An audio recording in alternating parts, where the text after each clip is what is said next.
मुसलमानों के लिए एक अलग राष्ट्र की मांग पर पाकिस्तान का जन्म हुआ था, लेकिन तब किसी ने ये नहीं सोचा था कि एक दिन ऐसा भी आएगा जब पाकिस्तान में मुसलमानों के बीच ही दुश्मनी शुरू हो जाएगी। सुन्नी बनाम शिया, देवबंदी बनाम बरेलवी, अहले हदीस बनाम सूफी और इन सब के बीच राज्य, सेना, राजनीति और विदेशी हस्तक्षेप। इन दिनों पाकिस्तान में शिया और सुन्नी के बीच टकराव की खबरें सुर्खियों में।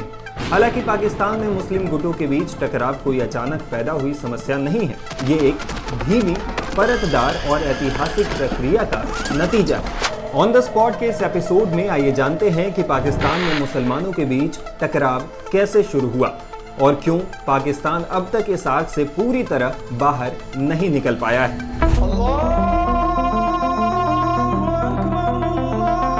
पाकिस्तान एक मुस्लिम बहुल देश है। अलग अलग अंतर्राष्ट्रीय संस्थानों की रिपोर्ट्स के मुताबिक पाकिस्तान की कुल आबादी का करीब 95 से 97% हिस्सा मुस्लिम है। कुल मुस्लिम आबादी में से 80% सुन्नी बताए जाते हैं। सुन्नी मुसलमान खासतौर से हनफी मत का पालन करते हैं। इनमें बरेलवी और देवबंदी विचारधाराओं के अनुयायी बड़ी संख्या में शामिल हैं, जो देश के अलग अलग हिस्सों में फैले हुए हैं। वहीं शिया मुसलमानों की बात करें तो ये 20% के आसपास बताए जाते हैं। वैसे तो पाकिस्तान दुनिया में शिया मुसलमानों की दूसरी सबसे बड़ी आबादी वाला देश माना जाता है, लेकिन यहाँ शिया अल्पसंख्यक है। यहाँ ज्यादातर शिया इश्ना अशरी यानी 12 समुदाय से हैं, जबकि कुछ हिस्सों में इस्माइली और बोहरा समुदाय भी मौजूद है। भले ही मौजूदा समय में शियाओं को निशाना बनाने के मामले सामने आ रहे हैं, लेकिन पाकिस्तान में मुस्लिमों के बीच पहला टकराव अहमदिया समुदाय को लेकर हुआ था।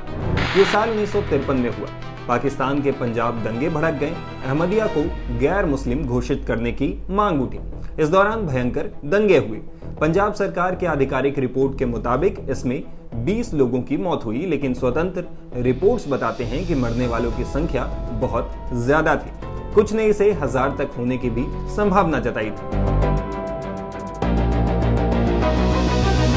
दरअसल अहमदिया समुदाय की नींव मिर्जा गुलाम अहमद ने रखी थी। उन्होंने भारत में पंजाब के कादियान में जन्म लिया था। मिर्जा गुलाम अहमद को मानने वाले लोग खुद को अहमदिया कहते हैं। ये लोग मोहम्मद साहब को आखिरी पैगंबर नहीं मानते हैं। उनका मानना है कि उनके गुरु यानी मिर्जा गुलाम अहमद मोहम्मद के बाद के नबी हैं, जबकि अन्य सभी मुसलमान हजरत मोहम्मद को अंतिम नबी मानते हैं। मुसलमानों का एक बड़ा तबका अहमदिया मुसलमान को विधर्मी मानते हैं। यहाँ तक कि साल 1974 में पाकिस्तान में जुल्फिकार अली भुट्टो सरकार ने अहमदियों को गैर मुस्लिम घोषित करते हुए एक संवैधानिक संशोधन पेश किया था। इसके 10 साल बाद जियाउल हक के शासन के दौरान अहमदिया समुदाय पर और प्रतिबंध लगाते हुए एक कानूनी अध्यादेश लागू किया गया और अहमदिया को खुद को मुसलमान बताने को अपराध घोषित कर दिया गया।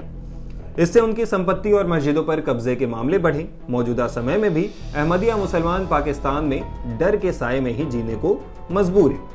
गौर करने वाली बात यह भी है कि पाकिस्तान में जियाउल हक के शासन के दौरान ही मुस्लिमों के अलग अलग समुदायों के बीच बड़े पैमाने पर टकराव शुरू हुए। ये टकराव खास तौर से उनके कट्टरपंथी इस्लामीकीकरण नीतियों, देवबंदी विचारधारा को बढ़ावा देने और शिया सुन्नी मतभेदों के राजनीतिकरण के कारण बढ़ा था। उन्होंने देवबंदी और अहले हदीस संस्थानों को सैन्य समर्थन दिया, जिससे बरेलवी, सूफी और शिया समुदाय हाशिए पर चले गए और देश में सांप्रदायिक हिंसा में जबरदस्त बढ़ोतरी होने लगी। एक्सपर्ट्स मानते हैं कि शिया और सुन्नी के बीच हिंसा की जड़ें साल 1979 में है, जब जनरल जियाउल हक ने अपने सैन्य शासन को वैध ठहराने के लिए पाकिस्तानी राजनीति का इस्लामीकीकरण शुरू कर दिया। नतीजा ये हुआ कि कट्टरपंथी धार्मिक संगठनों को बल मिलने लगा। दूसरी तरफ साल 1979 के आखिर में सोवियत संघ की तरफ से अफगानिस्तान पर हमला किया गया। इस दौरान पाकिस्तान में अमेरिकी हथियारों की सप्लाई पहुंचने लगी और सऊदी अरब से पैसे आने लगे। जनरल जिया ने अफगानिस्तान में मुजाहिदीन के जरिए एक प्रॉक्सी युद्ध शुरू कर दिया। पाकिस्तानी, अफगान और अरब के नौजवानों से बने ये मुजाहिदीन, जिनमें अधिकांश धार्मिक मदरसों से शिक्षित थे और उनके संरक्षण आगे चलकर पाकिस्तान में प्रभावशाली शक्ति केंद्र बन गए। क्योंकि पाकिस्तान में सुन्नी आबादी बहुसंख्यक है, इसलिए अधिकांश मुजाहिदीन सुन्नी ही थे। कट्टर सुन्नी इस्लामिक ग्रुप्स ने सिपाही सहाबा जैसे संगठन बना लिए। शिया लड़ाके भी अफगानिस्तान में सोवियत सेनाओं के खिलाफ जिहाद में शामिल हुए। हालांकि उनके ग्रुप्स अपेक्षाकृत छोटे थे। इन्हें ईरान से समर्थन मिला, जहां 1979 की इस्लामिक क्रांति ने शिया समुदाय का आत्मविश्वास बढ़ाया था। हालांकि सोवियत से लड़ाई के बीच ही इन संगठनों के बीच वर्चस्व की लड़ाई शुरू हो गई।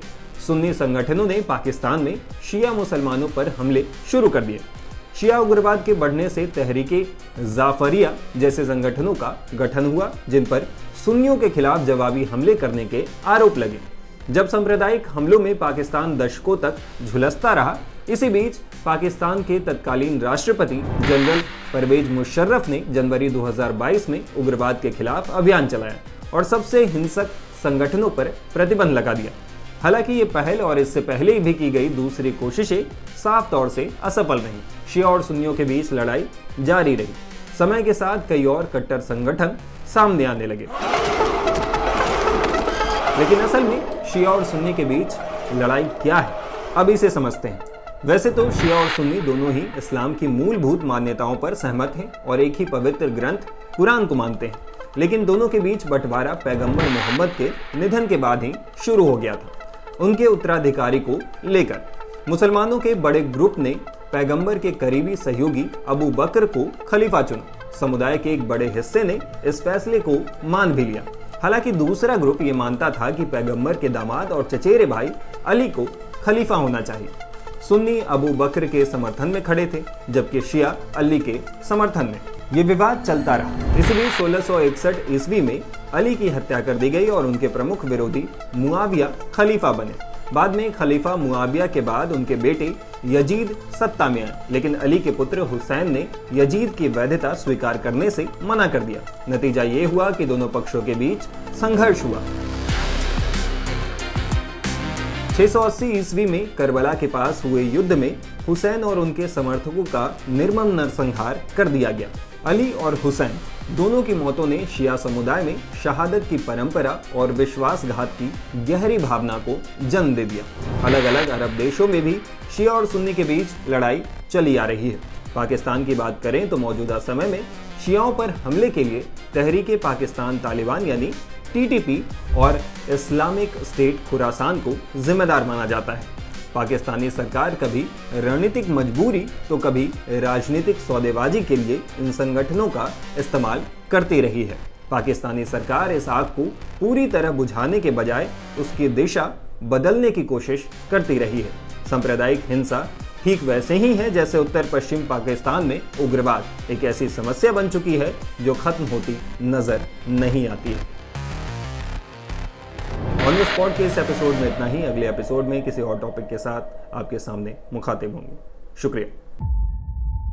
जीरो हमने इन्वेंट किया, हमने बताया दुनिया को, जहां योग है वहां रोग नहीं। सबसे पुरानी सभ्यता है हमारी।